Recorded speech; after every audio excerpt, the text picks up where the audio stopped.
Battles 2 Season 4 has had a few weeks for many new strategies to pop up, and many players now know the most popular and best strategies, but today I'd like to show you a variant of one of the meta strategies, and it's based around Ocean Obyn and 3 of the magic towers. The team combination is Druid, Wizard, and Super Monkey, and it was created to be a simple yet effective alternate eco-based strategy while also having a simple late game setup. Every tower is a magic tower, and each tower is related to either the early game, mid game, or late game, with each one filling a specific role at each stage of the game. So with that said, I'm gonna cover the Druid for the early game, the Wizard for the mid game, and Super for the late game. So let's get into it. The Druid is the main tower used for the first 12 rounds of the game. It's one of the best starting strategies, and all you do is just place 2 XX2 Druids for rounds 1 to 3, and then you leak a few balloons so that they can get an early attack speed buff. The bottom path isn't the only viable option. The top path Druid Chain Lightning ability is also one of the stronger ways to pop balloons in battles too. However, it's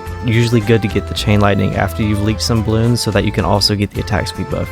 Druid is also the player's alternate eco option through use of its middle path tier 4 farming ability, which you throw those in whenever you can get some extra economy in. These farming druids allow large amounts of balloon waves to be sent in the late game while not losing your income thanks to it being invested in towers opposed to that declining revenue stream from regular balloon sends once you start sending blimps. So round 12 rolls around. That's when you want to start considering your wizard, if not sooner. You'll want to have a shimmer wizard down, specifically a X23, and you want to set that one to strong so that it can pop the outer layers at the round 12 to round 17 rushes. The middle path fireball from the wizard can also pop the outer layer, specifically purple balloons, and this provides some very solid support for your druids and other towers. The bottom path tier 3 passive ability also reveals all camo for your other towers, and the reason why we take wizard instead of submarine or village is because we also have Ocean Obyn, who increases the popping power of magic monkeys by a rather large amount. If you use magic monkeys as your main DPS, I highly recommend Ocean Obyn, but of course the other camo options are good too. Now for the late game. Late game usually rolls around by round 18, and then by then is usually when you want to begin focusing on your Super Monkeys.